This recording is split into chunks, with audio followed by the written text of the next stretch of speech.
Isang mapagpalang araw sa inyo mga kalihim. Panibagong istorya na naman ng kababalaghan ang inyong mapapakinggan. Bago tayo magsimula, huwag mong kalimutang mag-subscribe sa YouTube channel na ito para sa mga panibagong kwentong iyong matutunghayan. Ako si Papa Obet at ito ang Lihim ng Gabi.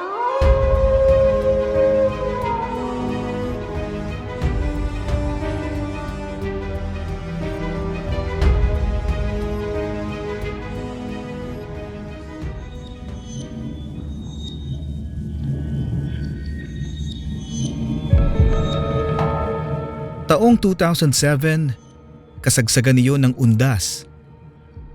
Dumayo kami sa probinsya ni Tatay Ruben doon sa Central Visayas. Matagal na naming kasambahay si Tatay Ruben. Mahigit 10 taon na. Bata pa lang ako, kasama na namin siya sa bahay at tagahatid sundo sa aming magkakapatid sa eskwelahan.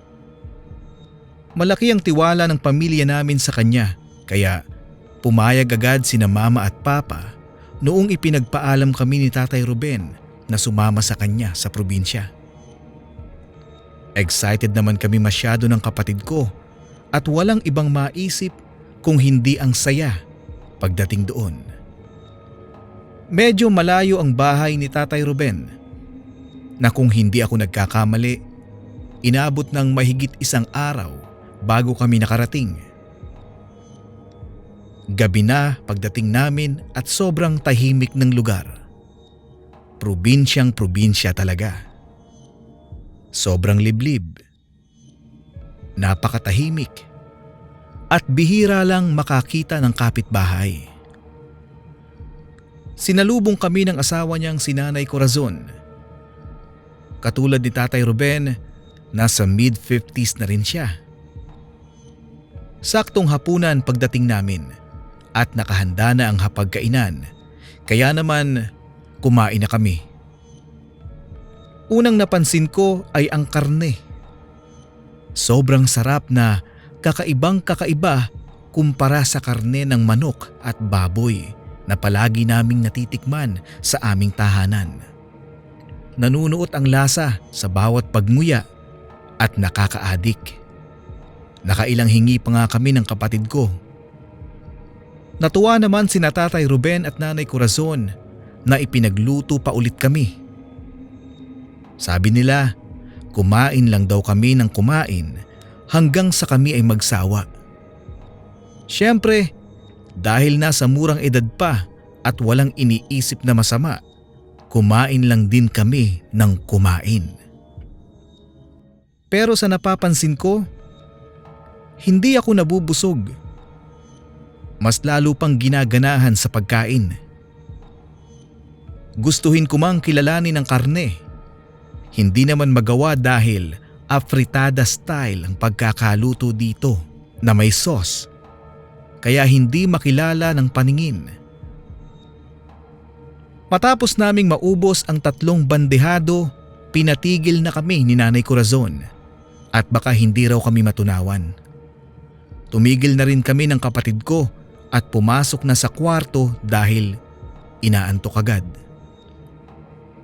Makalipas ang ilang sandali, nagising ako at narinig ang pag-uusap ni Tatay Ruben at Nanay Corazon.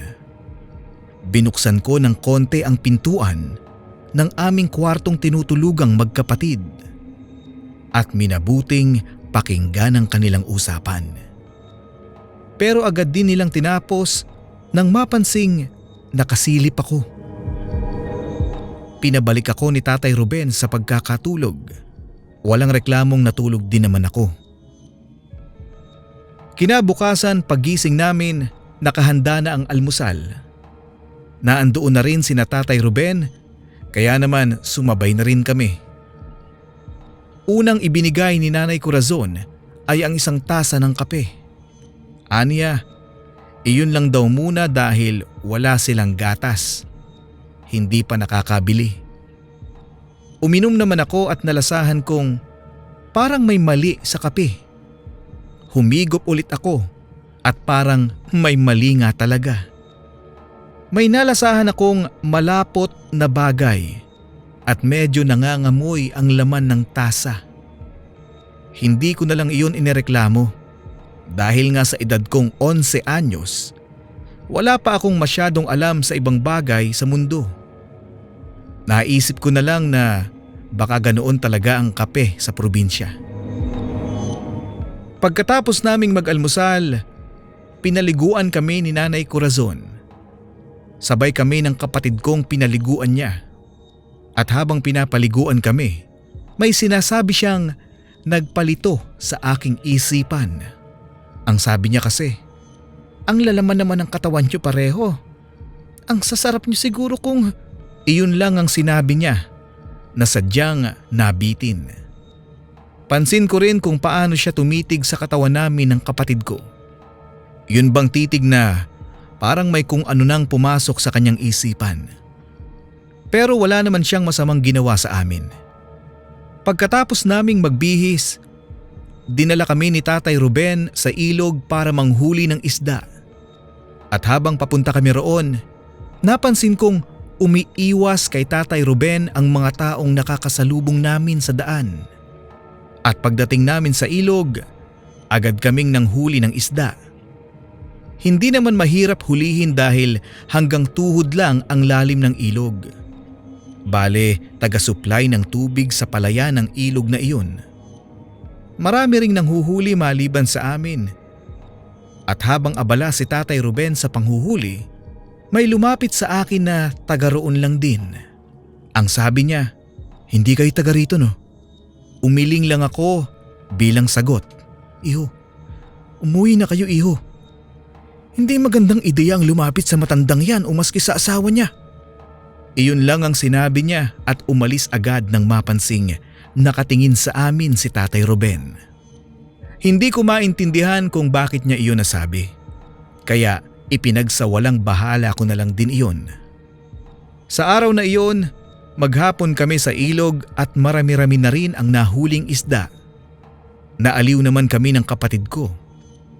Pag uwi sa bahay ni na Tatay Ruben, agad naming inihaw ang mga nahuli naming isda. Naghanda na rin si Nanay Corazon ng hapunan sa kusina. At habang nasa bakuran kami, nag-iihaw, may napadaang isang lalaki.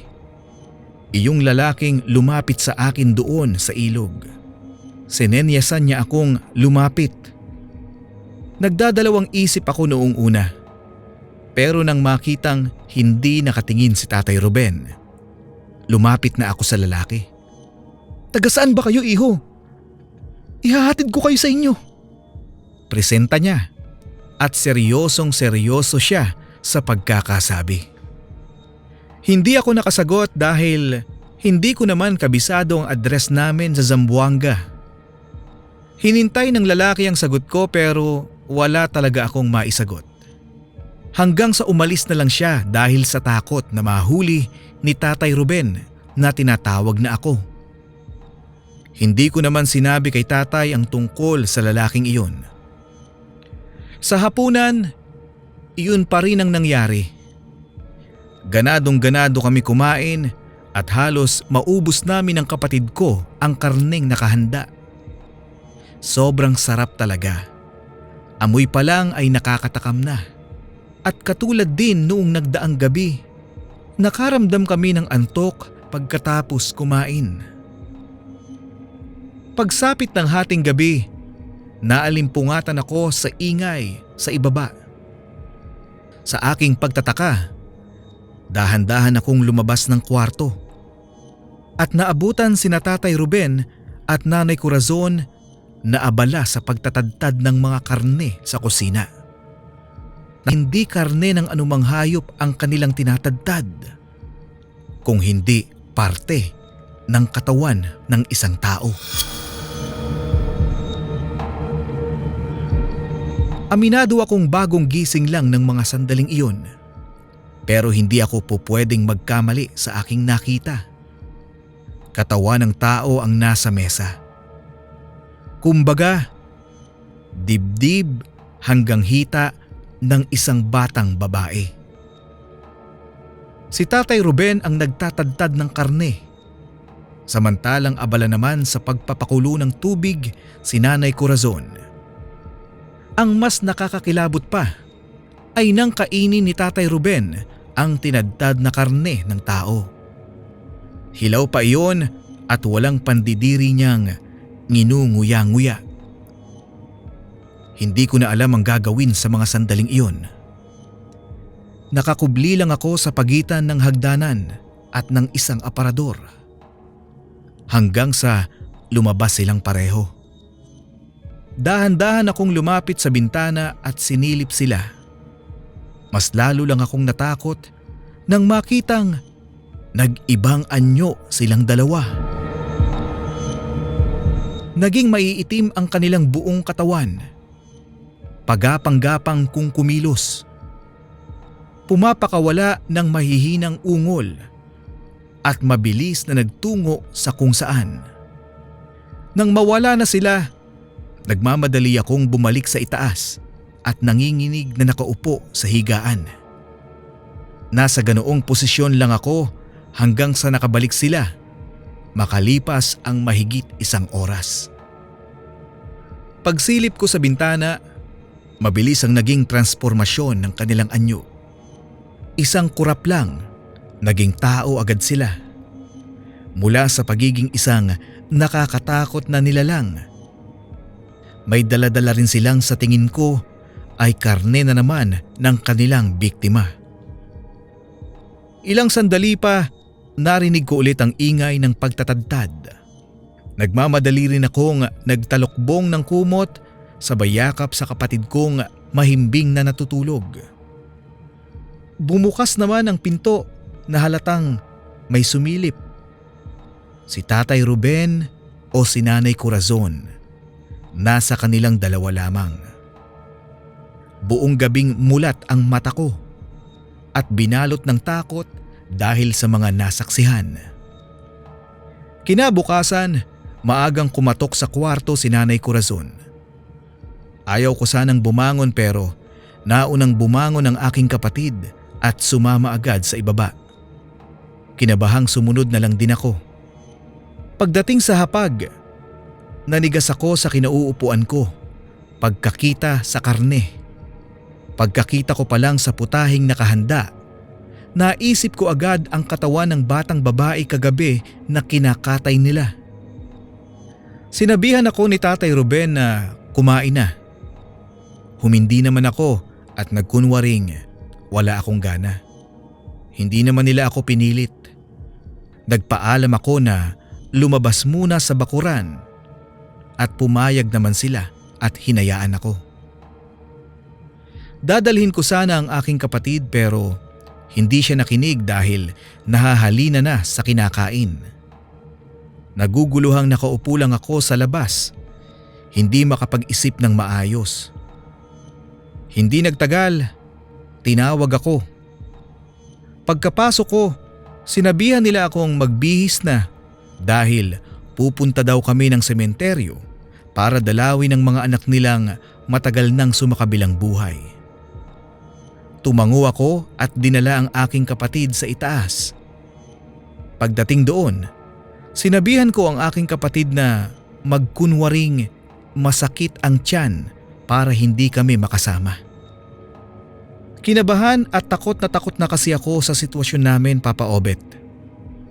Ni hindi na ako makatingin ng diretsyo kina Nanay Corazon at Tatay Ruben. Mabuti na lang at naintindihan ng kapatid ko ang mga sinasabi ko. Napaniwala naman namin sina Tatay Ruben at Nanay Corazon. Kaya sa huli, naiwan kaming pareho sa bahay. At pagkaalis nilang dalawa, nag-isip agad ako kung papaano kami makakaalis sa bahay na iyon. At dahil pinangingibabawan kami ng takot, matagal kaming nakapag-isip hanggang sa lumipas na lamang ang 2 oras. Palakad-lakad lang ako sa sala. Hindi ko malaman kung ano ang aking gagawin. Naghintay lang din ako sa aking kapatid at mabuti na lang ay dumating yung lalaking handang tumulong sa amin. Nakita raw niya kasi na umalis ang mag-asawang si Ruben at si Corazon. Kaya nagmamadali siyang pumunta sa bahay. Agad naming kinuha ang mga gamit sa taas at nagpatulong sa kanya na makaalis sa lugar. Habang itinatakas niya kami, nag-isip naman ako sa address namin. Dinala kami ng lalaki sa bahay nila na medyo malapit lang din naman sa bahay ni Tatay Ruben. Nagpakilala ang lalaki bilang si Danny at nagkwento siya na hindi raw talaga magandang ideya ang sumama sa mag-asawang iyon. Ilang insidente na rin na may isinama silang bata na hindi kalaunan ay nawala lang din naman. Malakas ang kutob niyang kinain umano ng mag-asawang aswang. Iniiwasan din ng karamihan ng mag-asawa dahil hindi sila kumikilala ng kapitbahay at mahirap din kalabanin dahil nga mga aswang sila. May pangyayari na rin na nambiktima sila ng kapitbahay pero hindi naman gaanong napuruhan at nakaligtas din. Nang maisip ko na ang address namin doon sa Zamboanga, nag-alangan si Danny na ihatid kami dahil sa sobrang layo noon. Pero wala rin siyang pagpipilian dahil hindi naman kami pupwede sa kanyang tahanan dahil baka sugurin ni Tatay Ruben at Nanay Corazon. May kaya rin naman sa buhay si Danny kaya sa huli, napagpasyahan na lamang niyang ihatid na lang kami. Wala rin kasi siyang tiwala sa mga pulis sa kanilang lugar dahil may kapatid daw si Tatay Ruben na mataas ang posisyon. Baka raw kasi isoli lang din kami sa kanila. Habang sakay kami ng isang sasakyan papuntang pier, napansin ni Danny na nakasunod si Tatay Ruben sakay ng isang motorsiklo. Kinabahan si Danny maging ako dahil ang sama ng tingin ni Tatay Ruben. Binilisan na lamang ni Danny ang pagmamaneho at sinikap na mailigaw ang nakasunod. Mabuti na lang at maalam si Danny sa pasikot-sikot sa bawat sulok at kanto ng dinaraanan naming lugar kaya naligaw si Tatay Ruben. Pagdating namin sa pier, bumili agad ng tiket si Danny. Mabuti na lang din at nakasakay kami agad sa last trip at doon na tuluyang nakaligtas. Nakauwi kami sa bahay at doon na ako mas natakot at napaiyak pagkakita kina mama at papa na parehong nagulat sa pagbalik namin. Sa katunayan kasi, 1 linggo pa sana bago ang balik namin. Ikinuwento naman ni Danny kay mama at papa ang lahat-lahat. Hindi naman sila makapaniwala dahil mabait naman si Tatay Ruben sa amin. Sabi pa ni Danny, ganoon daw talaga ang mag-asawa. Dadayo sa malayong lugar at didiskarte para makadakip ng bibiktimahin.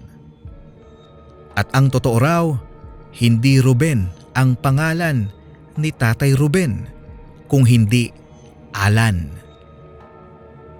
Maraming pangalan na rin daw ang nagamit nito bilang alias. Naniwala naman sina mama at papa dahil kabisado ni Danny si Tatay Ruben, lalo pa at magkapit-bahay sila. At sa nasaksihan kong kaganapan noong nasa bahay pa kami nila. Pinatingin kami ng kapatid ko sa manggagamot dahil nakakain kami ng karne ng tao. May kung ano siyang pinainom sa amin sa loob ng 14 na araw. Aniya, mabuti na lang daw ay naagapan namin dahil kung hindi, baka sa susunod ay iyong batong itim na ang ipakain sa amin na siyang magiging dahilan upang maging aswang din kami. O hindi kaya ay may plano ang mag-asawang aswang na kainin din kami. Sa paglipas ng mga araw, naging mabuti naman ang pakiramdam namin ng aking kapatid. Hindi na rin nakabalik si Tatay Ruben dahil hindi naman siya bumalik at wala na ring balak pabalikin ni na mama at papa. Laking pasasalamat ng mga magulang ko kay Danny dahil sa kanyang katapangan at pagligtas sa amin Isang blessing talaga kung ituring si Danny. Kasi kung hindi dahil sa kanya, hindi ko na alam kung anong mangyayari sa amin, sa mga kamay ng mag-asawang aswang.